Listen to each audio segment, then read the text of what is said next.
preparing to record. Recording is on. There we go. Wow. It's ooh.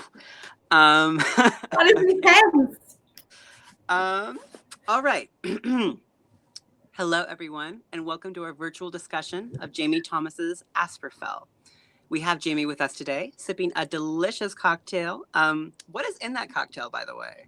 Okay, so this is a classic. It is gin and elderflower and prosecco. Oh, nice. Okay. I guess it should be more blood red for a gothic novel, but it's so delicious.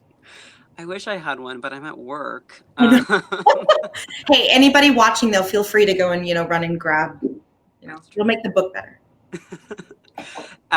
As a reminder, you can purchase this book through orcabooks.com, and I have left the link in the chat box on the left of the screen. We also have 2 copies left in store if you want to make an in-person visit. There was actually one just being bought as I walked into this. So they're going fast.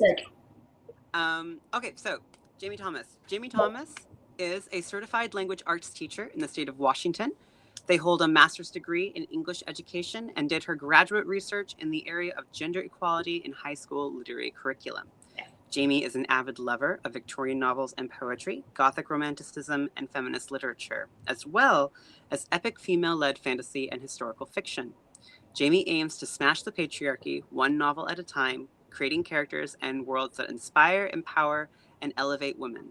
Previously, Jamie studied opera and received her formal training at the University of Montana and the San Francisco Conservatory of Music, and she still enjoys performing occasionally, as well as teaching vocal technique. She lives in Wenatchee, Washington, with her husband, daughter, 2 enormous dogs, and 2 mischievous cats. I didn't know you did opera. Okay. Yeah. Maybe we'll have a after-school performance. I don't know. It was my first career love. Yes. Yes. We advise to press the tile view button at the bottom of your screen to see Jamie full screen. After that, we'll be doing a Q&A. You could ask questions if you want. I'm going to ask her a couple questions first, and then we can shift into a more audience Q&A. We are recording the event, so if you don't want to appear on video, please keep your cameras disabled. You can do this at the bottom of your screen. Also, make sure to enter your name. Please keep your mics muted most of the time. When it is time for questions, you can raise your hand and we'll call on you to unmute yourself and ask Jamie your question. All right, Jamie, I give the floor to you. Please tell us about Asperfell. Hello, everyone. Asperfell is, at its heart, a Gothic fantasy married with Regency comedy of manners about a young girl who eventually grows into a young woman who is growing up in a kingdom in the middle of a civil war. The crown prince murdered his father and was sent through a one-way gate to a prison for mages in another world. This gate is non-negotiable. You cannot come back once you have crossed it. And his younger brother assumes the throne and incites a civil war against magic born, which Briony, our heroine, discovers later that she happens to be. She is captured and nearly killed, and only by passing through the gate and braving the mage prison of Asperfell can she hope to return the heir to the throne back in order to save her kingdom from being rent apart by civil war. She is, oh boy, a mud-caked whirlwind, a seeker of knowledge, somebody who perhaps does not fit in with normal conventions nor cares to, opinionated, compassionate, kind, and brave. And this is just the beginning of her story. Asperfell is book 1 in a trilogy. So it is told in, as my daughter likes to say, old-timey language, but using a lot of language and structure from Austen and Regency and Georgian comedy of manners. It is a Gothic fantasy, so speculative. All the worlds are invented. They're a bit of a hodgepodge. But also at its heart, the story of, and the coming of age story of a woman who has yet to discover the power in her own voice. So I will be doing, Jonah, do you want to jump in? Or should I just go right into my reading? You can go right in. I think it's page 244, right? Yes, for those of you reading along, I've chosen a section little past midway. And I'm not sure if this is conventional for some authors, but when I was asking my agent what I should read from, we decided that she thought I should read from something that really was enjoyable for me to write, because that'll be fun for me to read out loud. So in this section, Briony has discovered and embraced her unique power and discovers that she's an orare. So in this world, the magic system is that there are specific aptitudes that mages embrace. So you may be able to perform basic spell work, but your aptitude will always be centered in one particular branch of magic.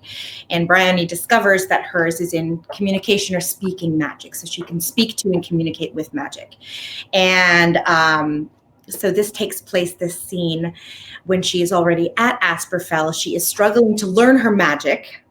Most young mages come to it at a very young age, but because she was bound to protect her, she is about 20 or so, and just coming into her power and discovering what that means. But that also means that she has a lot to learn. She has met and clashed pretty spectacularly with this prince she's sent there to rescue, who has been there for about 12 years and has no desire to be rescued or to be teaching Briony her magic. She has also met the warden or knight protector of the prison, Thaniel, and the young necromancer, Fira. And so this is a section where she and Elian are practicing shield making, and where she encounters Fira and Thaniel in the graveyard, as well as a couple of necromancers that are a little odd. And she tries to, use her speaking magic in order to help a lost and wandering spirit that she sees there.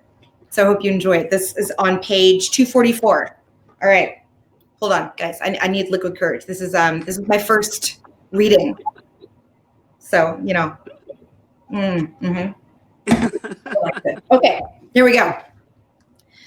I spent hours sitting outside my chamber door talking to my soldier, and gradually I learned how to listen. Because they had no corporeal bodies with which to make sound, the speech of umbras was heard in the mind, and a great many times images accompanied their sparse, garbled words. It was as if they'd quite forgotten language entirely, so long had they gone without its use. The oldest umbras, who hardly resembled men and women anymore, were the most difficult to understand. Even those who had died in more recent times still required time and patience. What did seem to help, provided they could remember them after so many years, was their names. It was as if in hearing them, they were brought back to themselves. My soldier's name, I discovered after several attempts to decipher the hoarse whisper in my mind, was Logus, and I used it as often as I could. A reminder to us both that he had been a man once, a mage, even if all he was now was the shadow of his magic. I still attended my lessons every day, for even though my aptitude was now revealed, my basic magic was still wanting finesse. Believing that if I had been more adept at casting shields, Gren would not have been able to harm me, Elian insisted I practice them constantly. The trouble was, when I was safely ensconced in the workroom with its wonderful bric-a-brac and merry little fire, it was simple to conjure a shield, as I naturally felt myself in no danger whatsoever. You have to be able to conjure it in the very heat of the moment, when your life may depend on it, Elian said, and dragged me down into one of the lower passageways, where he proceeded to terrify me to death by wrapping himself in shadows and jumping out at me as though he were Gren come to finish the job. The first time he did it, I screamed and slapped him across the face. The thought of using my magic an afterthought to my hand, I stared at him, my mouth hanging open in shock, while pink rose to the surface of his pale skin and his jaw clenched with barely suppressed rage. His eyes met mine, chips of glittering ice. Let's try that again, shall we? The second time he did it, I threw my hands out in front of me and, instead of a shield, conjured an enormous gust of mage fire. Elian yelped and leapt back, his own quickly conjured shield the only thing that kept the fire from singeing off his eyebrows. By the gods, Briony, he roared as he slapped his hands against a few errant licks of flame that still clung to his shirt. How are you still such an utter disaster? I'm sorry. I covered my mouth with my hand, hysterical laughter threatening to bubble up from within me. I am so sorry. His eyes went wide with indignant shock. Are you laughing? You find this funny? No, I absolutely do not find this funny. And at that, my laughter escaped in a torrent. After that, he made me practice for 2 long hours, long after I'd successfully conjured a shield against him several times in a row without fail. Scowling, he sent me off to seek a cup of water from the kitchens and a breath of fresh air, and I was glad to be rid of him. I took my cup out to the garden and sat on a weathered stone bench. Although the air was brisk and carried the promise of a night of frost, my skin was hot and my limbs tired and shaking from spellcasting, and I welcomed the chill upon my cheeks. I was still quite near the edge of the graveyard, and as I looked out onto what I could see of it, partially obscured by the afternoon mist, I thought I saw movement in the branches of one of the many trees that dotted the melancholy landscape. I watched the tree a moment longer, and then I saw it again, movement in a flash of black. Thinking it must have been the cat and eager to see him again, I abandoned the bench and set off toward the tree, squinting up into the thick canopy of brown leaves not yet shed. "Hello?" I called, shading my eyes against the dappled sunlight. "I know you're up there." There was a rustle, and a slender hand emerged to seek purchase on a sturdy branch, followed by the wide eyes of Fira. Evidently, I had discovered one of her many hiding spots. "Oh," I said in surprise. "I'm sorry, I thought you were the cat." She said nothing, but continued to stare down at me through the curtain of her tangled black hair. "You're awfully high up," I said. "Not many lower branches. How did you get up there?" I gave her a lift. A male voice came from around the other side of the tree, and I realized Thaniel was lying in the shade with his back against the trunk. He craned his neck until he could see me and smiled. "Mistress Briony?" I smiled warmly at him in greeting. Then, "What are you doing up there, Fira?" "Watching." "Watching what?" She pointed a small, slender finger, and I followed its direction. The graveyard. Among the tombstones, I saw a glimmer of white, nearly translucent in the daylight. An umbra. "She's looking for something," Fira told me. "What is she looking for?" The umbra was moving slowly between the stones, pausing here and there, as though she were reading the names and dates of those who rested below. Fira tilted her head. "Don't know. Can't ask her." "But she's dead," I pointed out. "You're a necromancer." Fira lay herself down on the branch fully, stretching out as though she were about to sleep, her cheek cradled by the smooth bark. "I command bones and flesh," she said. "She has none. She is the shade of what was once her magic. I cannot speak to magic. But you can." "What?" "Orare," she whispered, from the old tongue, orator, speaker. I shivered. I suppose I could try. Both Thaniel and Fira were watching me silently, expectingly, and so I gave them what I hoped was a confident smile and stalked out from under the shade of the tree toward the graveyard. Ancient magic and the drudgery of unlucky prisoners kept the graveyard from becoming overrun with weeds and grasses native to the moor. But the care of the graves themselves and the dead within them fell to the strangest pair of mages I had ever encountered. They were necromancers, both of them. The woman's name was Noli. She was short, both in stature and in her manner of speaking, her cheeks ruddy and her curls often escaping the confines of the cap she wore. As quick to laugh as she was to scowl, Noli had a thunderously loud voice, and there were many days in the garden where I could hear her bellowing at Perkin for some unfortunate mistake or another. Perkin was, unfortunately, quite mad. He was an ancient fellow, stooped and wizened, and nearly toothless, and despite the chill in the air, he wore little more than a sack that hung from his torso and left bare his bowed skeletal legs. He did not so much walk as prance, and he cackled with glee as he went about his work, though his work was as poorly done as the state of him. The first time Tiralaen introduced me to the pair of them, Noli was standing over a grave in which a single rotted foot protruded from the freshly disturbed earth, her hands planted firmly on her wide hips, while Perkin was engaged in the act of escaping the result of his errant magic. In truth, he hadn't meant to do it, at least not that time. He suffered a hopeless pull to the dead, and while working in the graveyard soothed his madness. There were times when he quite forgot himself and accidentally bid the dead to rise. This usually consisted of an arm or a leg, sometimes a torso, and only once or twice a whole body, though given the sorry state of the remains, I am not sure whether they could be considered bodies at all. Noli's gifts in the art of necromancy had less to do with raising the dead than laying them to rest, should they find themselves awakened. It happened that Asperfell's graveyard was positively crawling with remnants of magic that still held sway, and according to Tiralaen, it was not uncommon for some long-dead mage, or part of him, to appear above ground, particularly when Perkin was feeling frolicsome. That afternoon, both necromancers were crowded near a large gravestone that had split quite unfortunately down the middle, and evidently how this had been done was the topic of a terse discussion between them. Perkin was accusing Noli of pulling too many weeds, while she accused him of raising too many fingers. I cleared my throat awkwardly several feet away. Hang it all, Noli exclaimed, shading her eyes against the afternoon sun. What is it you want then, mistress?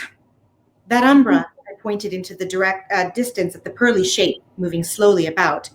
What can you tell me about it? About her, Perkin corrected without looking up. That one's a lady.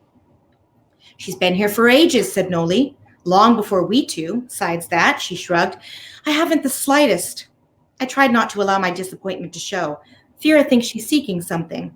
Oh, is the little miss about then? She squinted into the direction from whence I'd come. Stranger than him, if you ask me, and he's, well, look at him.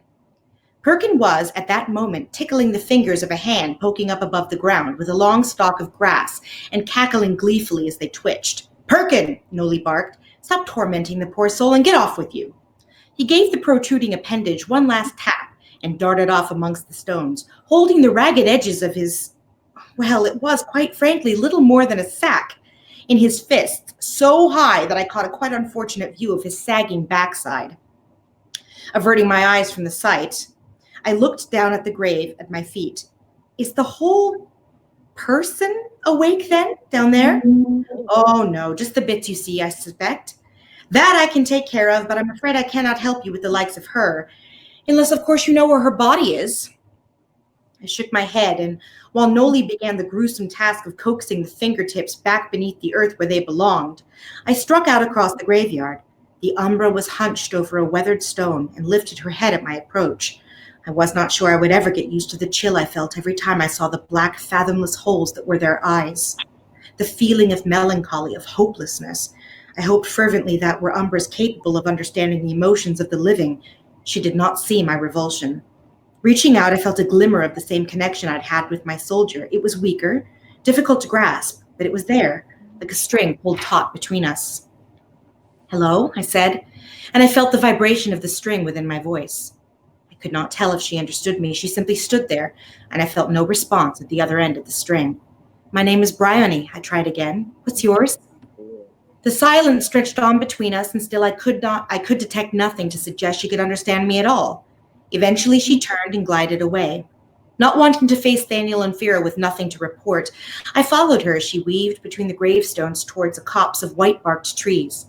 Several stones were clustered there, small stones that bore only initials, no dates.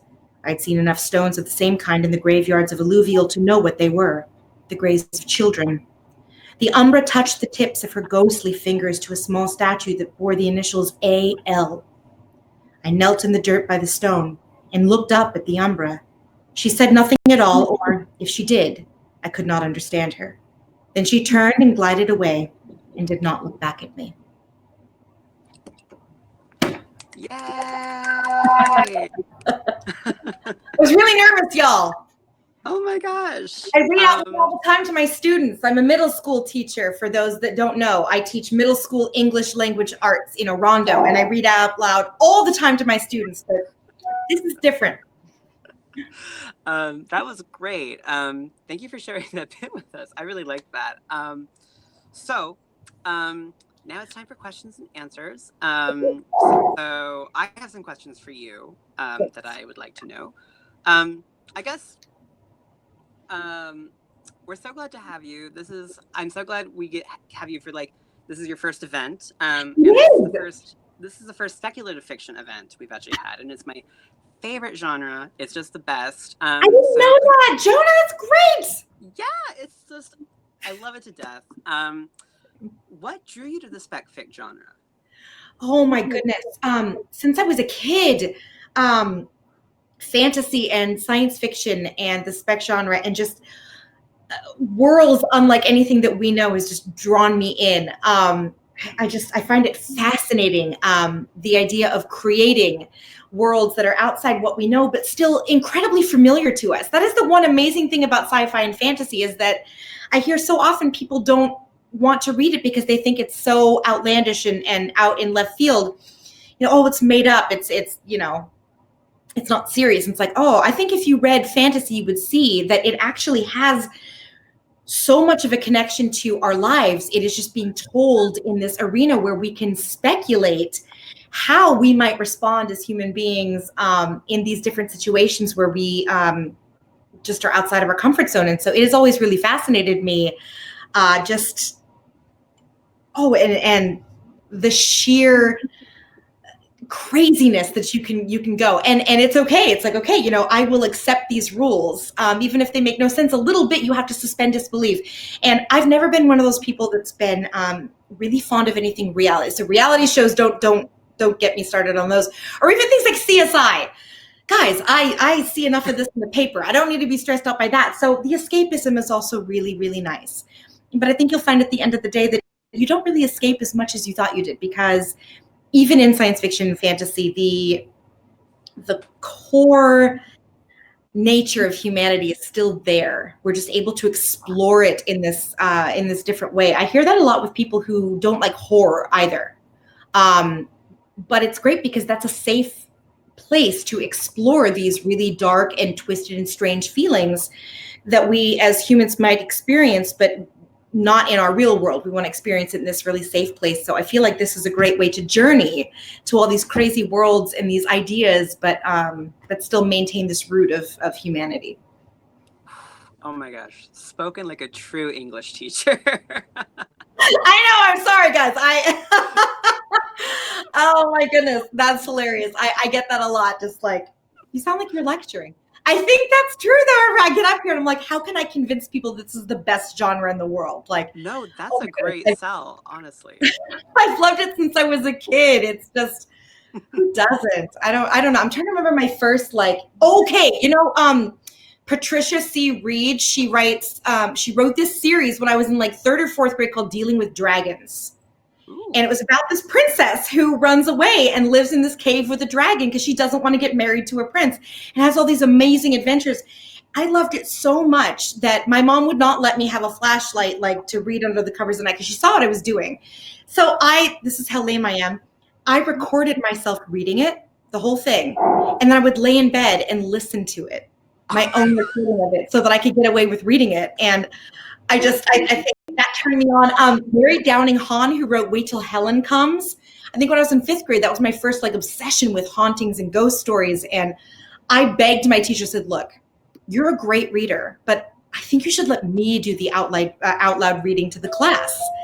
And he did. And it was so, there's somebody at my door. This is super weird. I'm not going to.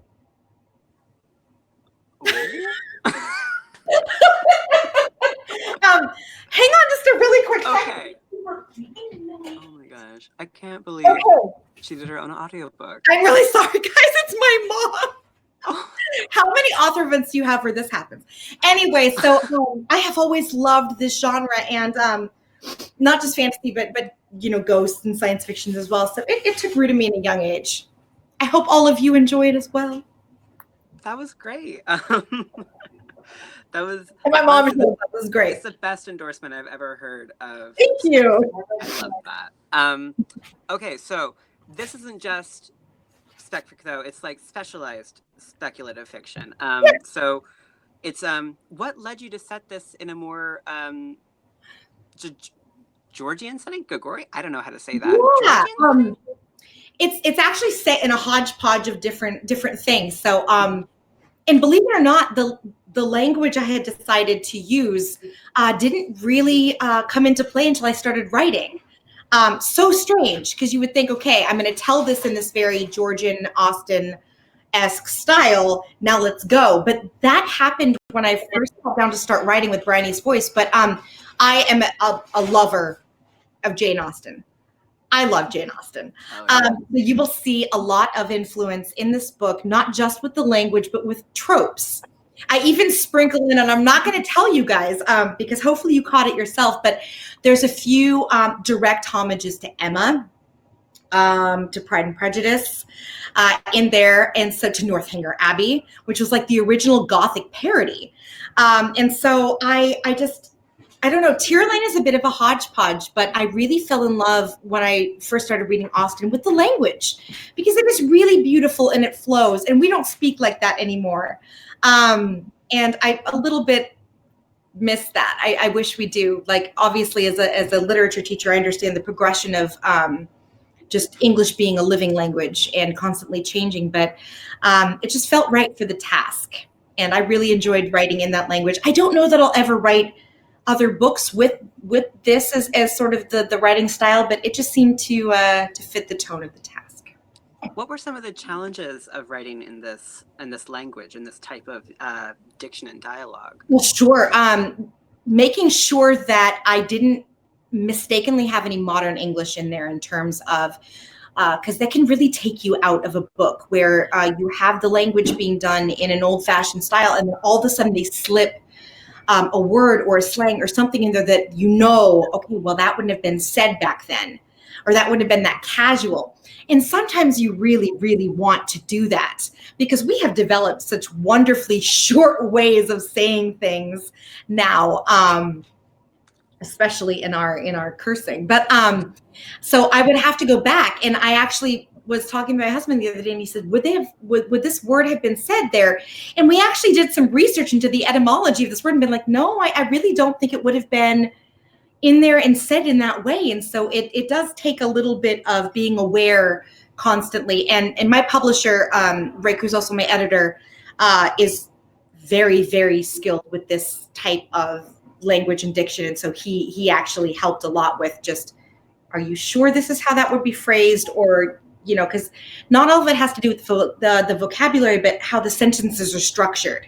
And so it was a little bit of a challenge at first, but it got easier the more Briony's voice developed and the more the writing flowed. So, was there like a specific time period that you were trying to base this language off of? Because it's also fantasy, so it's like, yeah, I feel like you could be a little bit more lenient, but it sounds like.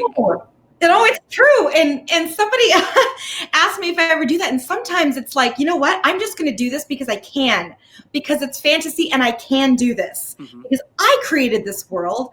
I make up the rules here. So I'm going to say that this is something that they say or do. And I have pulled that card a little bit, not too much, but Asperfell is such a hodgepodge, really. Tiralaen itself, some of the architecture in my mind is very old medieval England.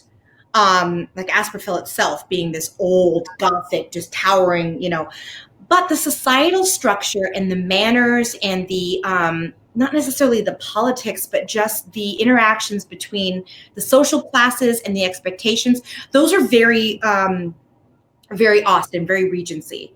However, the novel is at its core a Gothic fantasy. So not just fantasy, speculative, but Gothic. So it has to have the Gothic tropes.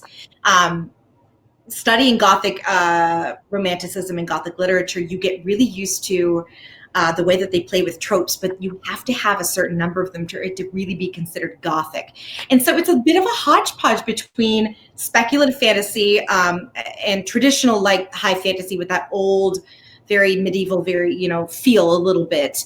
But then also the Regency comedy of manners, just the social hierarchy and structure.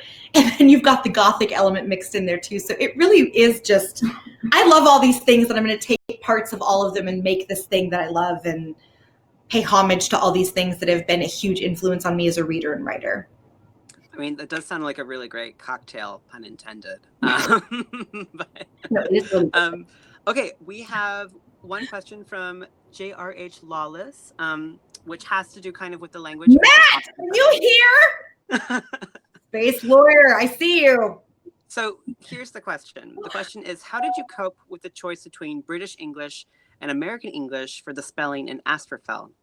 Okay, oh my gosh, Matt, that is an amazing question. So a lot of my names and words are actually Latin in origin.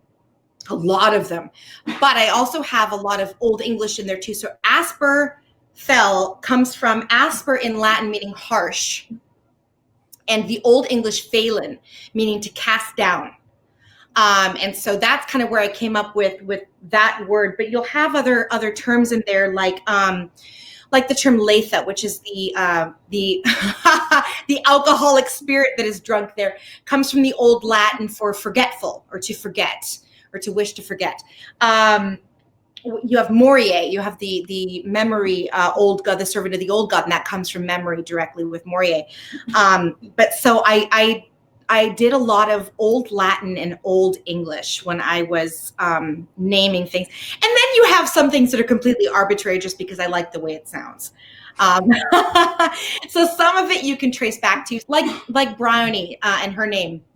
So Briony is an Old English name meaning to sprout, and tenebrae in Latin is an old combination meaning darkness. So just as Briony herself grows and sprouts in darkness. Very cool. Let's see. So how long did it take you to write this first book? Because you're working on the second one right now, right? I'm almost done. Rick, I'm sorry, Kate, I'm almost done, I swear. Because I wasn't under contract, let me just tell you, for those of you who aren't writers yourselves, it is a very different thing writing when you are under contract and when you're not. So I was actually getting a master's degree at the time that I wrote this. I was doing my second in English education to become a teacher. And so I was in the middle of my student teaching when I started this. And it was sort of a stress relief because it was a difficult program. And I had a lot of anger going on at a lot of injustices in the world. And so I wrote very slowly when I could. A lot of times when I would just be overwhelmed and sort of done with everything. And so I think it took a little over a year to do Asperfell, only because I wasn't on a deadline. And so it was kind of, there would be weeks where I wouldn't feel motivated to write because I'd be, doing graduate research and things. And then I think it was an additional couple of months for the reservation, or the revisions, once I had my publishing deal. This second book is taking a little longer because I am a teacher now. And it's a bigger book and it's much more complicated. And there's a lot more additional world building in this one. So I can't really branch off too much of what I have, from the first one. And that's usually the really tough part too, is this world that you have to create, and everything from currency to politics to fashion to language to social cues. With a fantasy novel, that is one of the difficulties about writing in this genre, is that you usually end up creating everything from scratch. So it is taking a little bit longer, but yeah, I write kind of slow, just like Mr. Darcy. I write rather slowly. KO asks, how long did it take for Asperfell to go from writing to publication? Oh, wow. That's a really great question. I'm so lucky because I'm traditionally published, but I'm with a small house that is relatively new. And with a small press comes certain advantages, a lot more personalized and one-on-one work. So I think it took about a year and 2 months to write the initial draft. And when I say initial draft, I'm not one that busts out a first draft and then sits there with this kind of sloppy, messy. I do a lot of editing as I go. It's just the way I'm wired, I think, as a writer and an English teacher. And so a first draft for me is more like a 10th draft or a 12th draft. I've had it for a long time and I'm working through a lot. And then my editor got a hold of it, and I think it was like 18 pages of revisions. And we went back and forth talking about just plot twists and about foreshadowing, just all these things and possible branches for what would happen in sequels and things. And then it took about 2 months after that. So that would have been about in April. And then I think it was published in February. So I think it was 6 to 8 months after that. With the big publishing houses, it usually takes a lot longer. I have writer friends who will write a book and they know for sure that nobody will see it for 2 years because of needs for marketing and schedules and things. But with a small house, things happen a little bit quicker, which is both a blessing and a curse. Let's see. The McDonald's, they ask, what influenced you, or what internal rules did you set for how magic is handled and how magic works in the world of Asperfell? Oh my gosh, Adam, this is your question. I know it is. So magic systems are crazy. I have seen it run the gamut from like The Magicians. Have you ever read that series, Jonah? I know you have because you're a fantasy fan. I haven't actually. I'm a bad fantasy fan. You need to. So they do all their spell work with hand movements, whereas with Harry Potter, you have wands and words. I wanted to create something that I did not want magic to be this be-all to end-all, meaning I didn't want it to be too powerful.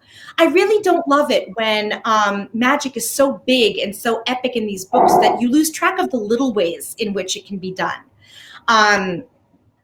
So I really wanted it to be a system in which it was very organic. Spell work is basic. It's very difficult to do these huge, fantastic, magical things in this world. I'd say one influence for me with that would be Galen Beckett wrote this amazing trilogy, The Magicians and Mrs. Quent, one of my favorite trilogies of all time and such a huge influence on me.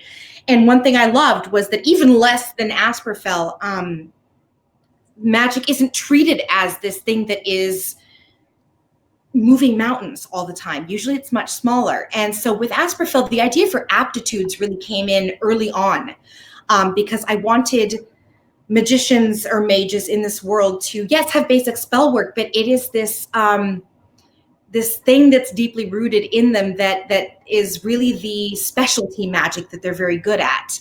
And I didn't want it to be something where God tier power existed in one person, because I actually, don't kill me for saying this, but I find it really boring in books when that happens, because the stakes seem so high that it is almost unrelatable.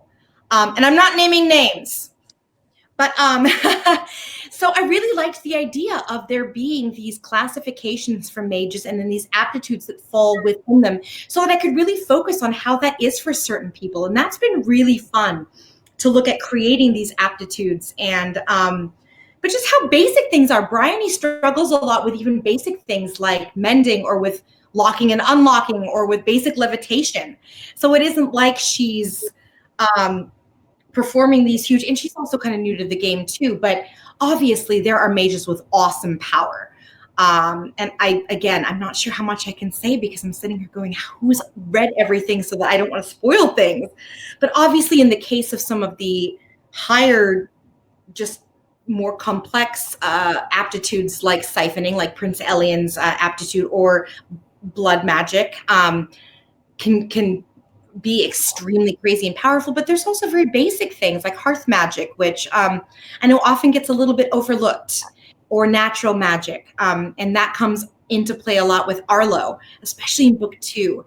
That idea of, and I tie this to toxic masculinity actually in book 2, the idea of one aptitude being more powerful or more important than another, and the very negative consequences that can come from that. And from maybe not being very happy with what you end up being, but you can't change it, and learning to discover what you can do with what you have. Okay, I have one last audience question for the night. Mm-hmm. How did you create Briony? What influenced the development of her character? This is such a good question. This audience has had such good questions. So I wrote this book when I shouldn't have, right? I was supposed to be studying, and back in like 2017, when I was first starting my program, I was doing a creative writing course, and I hadn't done writing for fun in a really long time. And I just fell in love with it. I was talking to my professor, and I was like, you know what, God, I really love this. It's been a long time since I've really done a lot of writing. Do you think I could do this? Like, write an actual novel? She said, yeah, go for it. So I tried and failed to start 2 different manuscripts that have nothing to do with Asperfell. And I don't think they will ever see the light of day. Those are those sort of, you begin, you write 10,000 words, and it just isn't there. And so then I started my program, and it was about November of 2017, so right before 2018. And a lot of my ideas come from really weird places. I'll be on a walk, and something will occur to me, or I'll read a story about a historical figure. Sometimes I dream. But I remember that when my mind would kind of wander when I was doing basic chores, even washing dishes or just whatever, I had this idea of a tower in another world and a girl who journeys there. And originally it was very Dickensian, actually very small, 12 people. And the characters were way crazier than their actual iterations ended up being. And this idea grew in my mind of this portal and this banished prince and this woman, but she was the least fleshed out thing. It was like I needed to find her in order for that story to be complete. And I was doing a bad thing, and it was a Sunday night in my parents' kitchen, mom, who's like in the room with me, drinking a glass of wine. It was on a Sunday, and I was reading the news instead of studying. And there was a lot going on at this time in the fall and winter of 2017, going into 2018. And I was so angry. Still am, but just so angry. And Briony isn't necessarily from a place of anger, but Briony comes from a place of justice, from this righteous justice and this absolute compassionate desire to set things right and to do the right thing even when it's difficult, and to give power and give a voice to people whose voices have been taken. And there was just a lot going on, and I was just, and it was the right time. And so for me, I sat there and the first 1,000 words kind of poured out. And I hadn't intended on writing this book in first person. Actually, it's a little difficult, and some people call it a cop-out, and I have been accused of that in a review or two. Oh, it's a cop-out writing in first person. Whereas I actually think it's a little bit difficult, because if your character is not compelling enough, nobody's going to want to follow this internal journey of this person. But the first 1,000 words sort of poured out, and then the second, and from there, this tower and this single solitary tower and this dozen Dickensian characters and this banished prince and this girl, once she was really clear in my mind, and once her voice was really clear, suddenly this story kind of happened. And Briony is wonderful, better than me, but she's still incredibly flawed. And I get to delve into that a lot more with book 2, where what are the flaws with somebody who really is this compassionate and righteous and determined to bring change and to make a difference. And she's not perfect, which is really fun in writing her. But she is also so many things that I think with main characters, I just got a little tired of seeing women who were strong because they were traumatized, or because they had grown up strong and were not in touch with emotion, and emotion was weakness, or who carried a sword. And I remember somebody asked me in the beginning, well, why doesn't she fight? And I said, oh my God, because she would cut her own face off if she had a sword. This girl is clumsy. Her strength does not come from, physical strength or battles or fighting, and more power to the Katniss Everdeens out there. But I also really wanted to see a main character who wasn't robbed of her feminism and her kindness and her softness and her happiness. I wanted somebody where that joy could be a strength, and where you could see somebody as strong because of their mind and because of their bravery and their compassion and their will to help others. And so once I had that, and once I had her voice, and that's sort of where, leading back to your first question with that Regency language, that voice with her, it just sort of clicked, and suddenly it was like, okay, I know what she sounds like and what she is. And Matt will know what I'm talking about here, but I always heard her and in this world as English. And so when I do readings, that actually doesn't sound anything like how I hear it in my head. And so when the audiobook comes out for Asperfell, it will be read by a British citizen, because Briony, I always saw in my mind as having this very London, very posh English accent. And so hopefully you guys will hear that when that happens. When is the audiobook coming out? I have no idea. I know who's doing it. But we're deciding on voice actors now, which is like so crazy, to be listening to other people read your work. If you think reading reviews is crazy, that's a whole other, like, oh my goodness. I think the thing I'm most looking forward to, honestly, I have to tell you, is the moment that fan art pops up on Tumblr or somewhere else, and then you're like, oh my God, it's real. Just that connection with fans. So I'm hoping and waiting for that day when that happens. Okay, I have one last question. It's completely unrelated to everything we've talked about. Only if you're comfortable, would you be willing to sing us a few lines of opera? Oh my gosh. Okay. My mom is laughing. Shut up.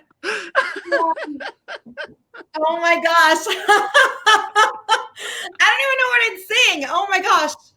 What do I do? I'm also like, what? Let me just tell you, this woman over here. So my mom, studying music in my family has been kind of a nightmare because and she's looking at me like I'm crazy. My father is a clarinetist and has perfect pitch. My mother is a pianist and has a beautiful voice. My sister's a violinist. So very musical family. But one of the problems with growing up in that house was, so my mom would play during my practice, and then my dad would be sitting in the other room. No, that was flat. Well, that was short. You're in the wrong key. So sitting over there, I'm remembering, I'm looking at my mom, and so many performances, I could not look at this woman because I would be up there in this big gown, just doing my thing, and she would be out there in the audience mouthing the words, and we're talking like in French or Italian or German, and like, you know, because she knew all the techniques, so she's sitting there like trying to all this technique, and I'm like, oh my God. So I could not look at her, and eventually I had to be like, you need to go to the balcony, you need to go or you need to go backstage because I can't do this with you. Oh my gosh, I haven't sung opera in so long. It's been so long. I can whirl with a little scale.